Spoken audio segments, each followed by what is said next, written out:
All right, serving foods. The key learning points are personal habits, hygiene, setting tables, serving food, food protection and transportation, food allergies and foodborne illness complaints, and transmitting illness and disease. It's important for all workers to apply safe and sanitary practices when serving food. Proper handling and protection starts with the awareness that personal habits can increase the risk of contamination. Therefore, personal hygiene must be strictly adhered to when serving food.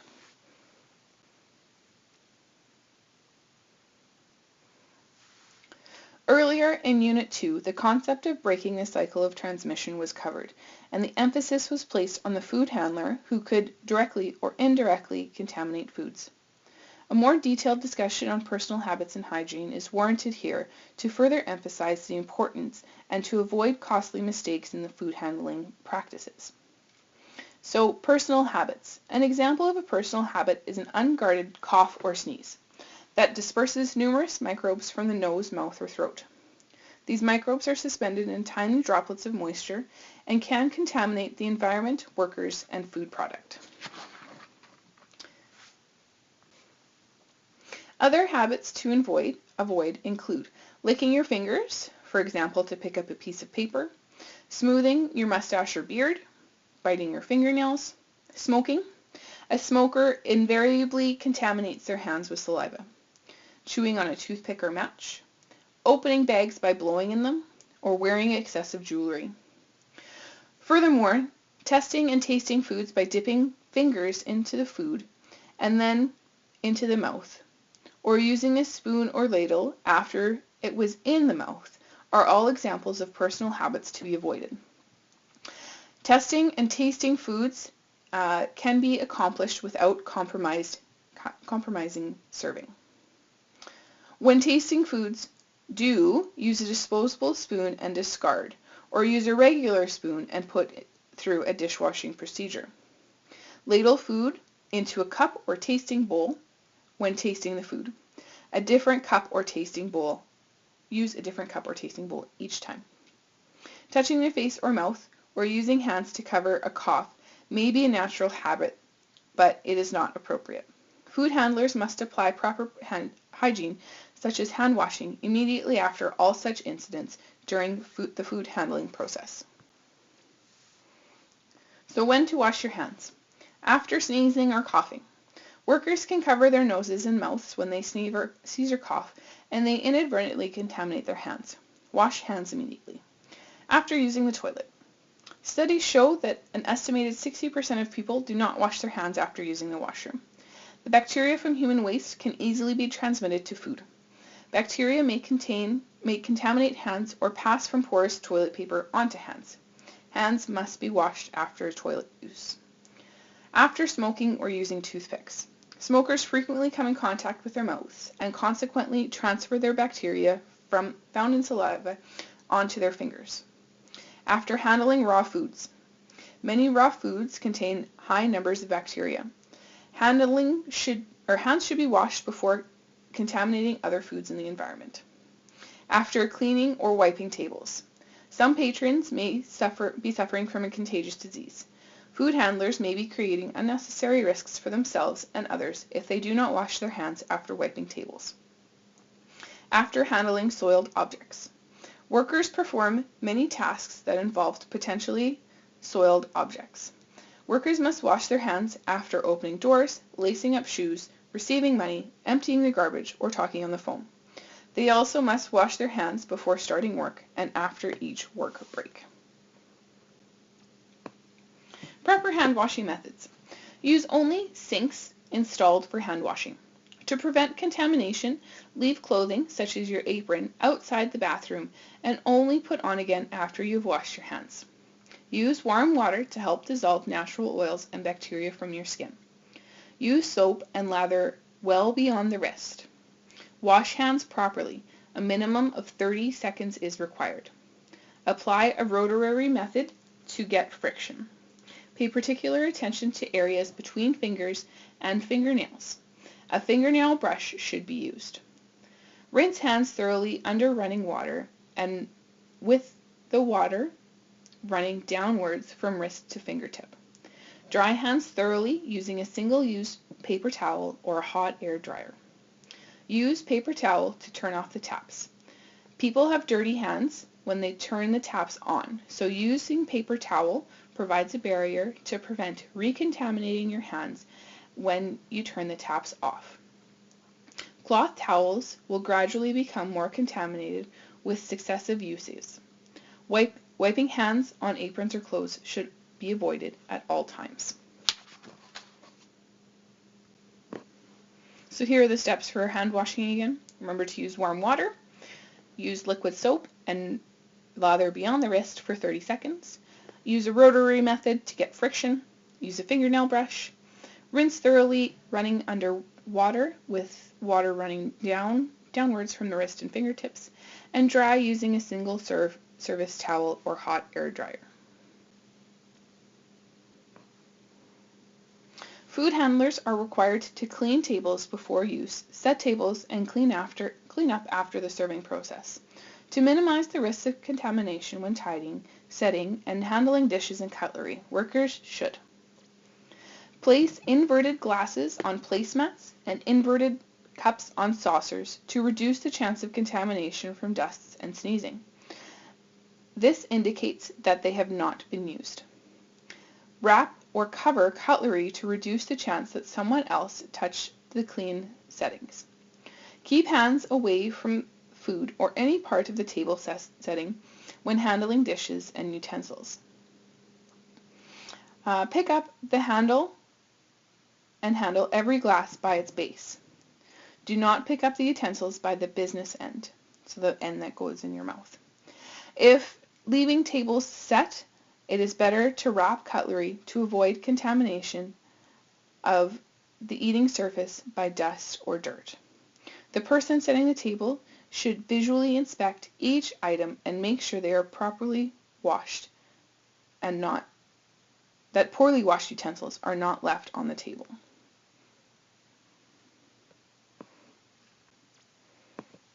Serving food. Proper serving techniques involve sanitary practices to ensure food safety and to avoid contamination. Use tongs to touch food. The handles of tongs or other serving utensils should not be used in contact with or fall into food. Use proper scoops for ice. When a glass is used, there is a risk that the glass will break or that the hand could be exposed to the ice. Store ice cream scoops in containers with cold running water when scoops are outside the freezer. Or, if used infrequently, wash after every use. Standing water mixed with food particles is a favorable area for bacterial growth and is subject to temperature and time abuse. Store clean ice cream scoops in each frozen product between servings. Use disposable plastic bags, wax paper, or non-latex gloves to cover hands when handling food. Avoid touching surfaces that may touch a person's mouth or food. Discard leftovers such as pats of butter, cream, or bread. Food served but not consumed should be discarded. Single-service items. Plastic cutlery, wooden chopsticks, and straws are examples of single-service items. Single-service items are only meant to be used once per customer as they cannot be sanitized properly. Prior to use, single-service items should be stored and handled the same way as regular utensils or dishes. They should be stored above the floor and protected from contamination.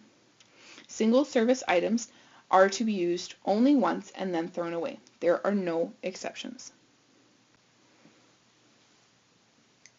Self-service. Self-service food operations such as salad bars and buffet can present many risks of food contamination.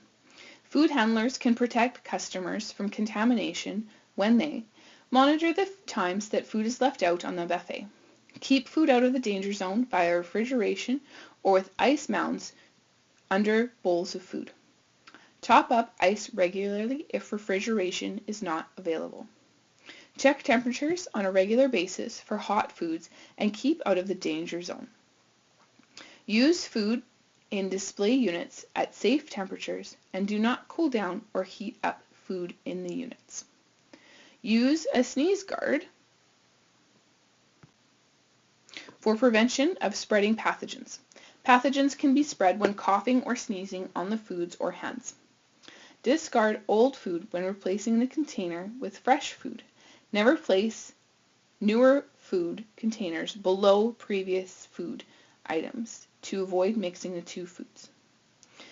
Display and ensure properly washed serving utensils for customers to use. Replace contaminated utensils promptly.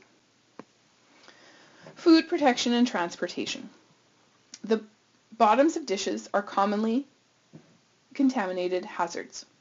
Contamination can occur at any time a dish is placed on a contaminated surface or is touched by contaminated hands, and then placed on top of a clean plate. The plate underneath will be contaminated, which will turn the contaminated food that is put on it. Carrying and serving techniques.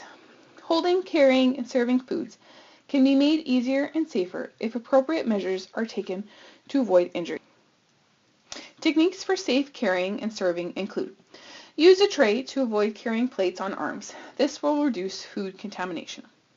Balance items evenly on serving trays, with heavier items closer to the center to avoid spilling foods and dishes. Rest muscles for about 5 to 10 seconds after carrying heavy items. Make 2 or more trips with smaller loads. Hold food trays and plates with fingers underneath the plate and thumbs on the edge of the rim. Use smaller trays to lighten the load and make them easier to handle. Use carts to minimize carrying distance. Alternate muscle usage, such as switching right and left or arms when carrying items on a tray. Reorganize work to avoid reaching into high or deep pass-through windows to pick up food orders, thereby minimizing awkward postures and excessive reaching. Discard any defective items immediately. Do not handle defective ware, such as broken glass. They can cause injury. Preventing slips and trips. Wear closed-toed sturdy shoes with non-slip soles. Organize work tasks so that floors are kept free of water or grease. Clean spills immediately and clean floors regularly. Place warning signs around slips or wet floors. Use non-slip mats or other non-slip applications in wet areas. Use slip-resistant floor waxes. Keep passageways clear of clutter or stored materials. Walk, do not run. Inspect carpeting, mats, and other floors for holes, uneven edges, and other tripping hazards regularly. Food allergies. Some people suffer an adverse or life-threatening reaction to specific foods, such as milk products and nuts, or react to chemical substances added to foods during its production and preparation. Additives such as monosodium glutamate or sulfites are common substances in foods, but may cause a reaction in some customers. A severe allergic reaction, called anaphylaxis, occurs when the body reacts to certain foods or its ingredients. This reaction can be fatal. Some people who are prone to anaphylaxis carry a special anti-allergy kit, such as an EpiPen/Ana kit, that they use to inject themselves to prevent anaphylactic shock. Food handlers should be aware of the ingredients in foods they prepare or serve and their potential for causing illness.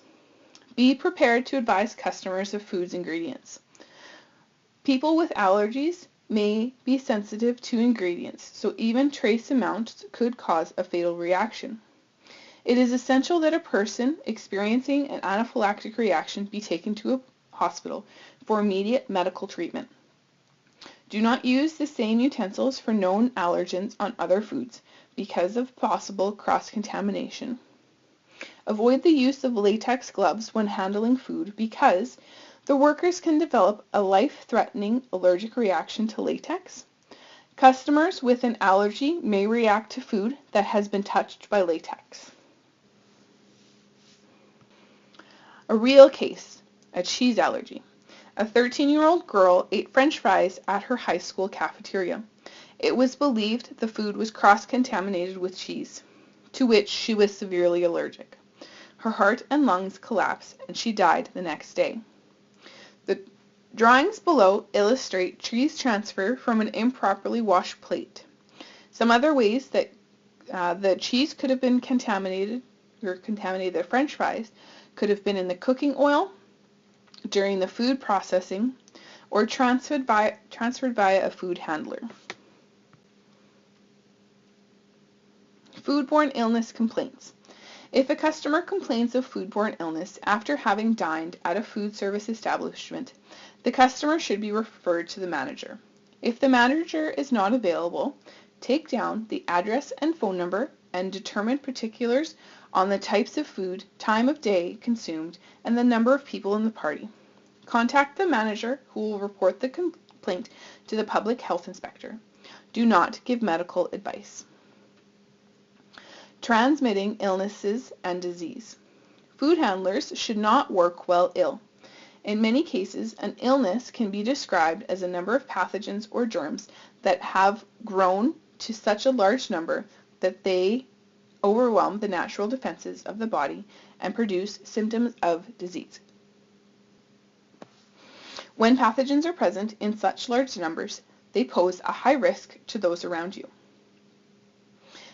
This chart shows the method by which diseased organisms in food handlers can contaminate their customers. High levels of pathogens cannot safely be controlled with good personal hygiene. The worker should be healthy while handling food.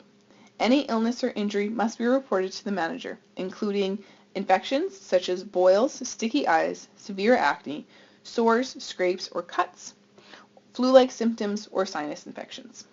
So some routes of transmission. So the food handler is sick, or the customers are carrying diseased organisms. So from those two places, the bacteria could come from the respiratory tract via coughing or sneezing, through open sores, cuts, or boils, or from the intestinal tract through hands soiled with feces. Those three areas transfer the pathogens to the food that's being prepared and served. The food is eaten, and then illness occurs. Real life case. A 15-year-old boy played a round of golf, went home, and by the morning was dead. Officials believe a sick employee who had not washed his hands contaminated the ice in the coolers at a tournament.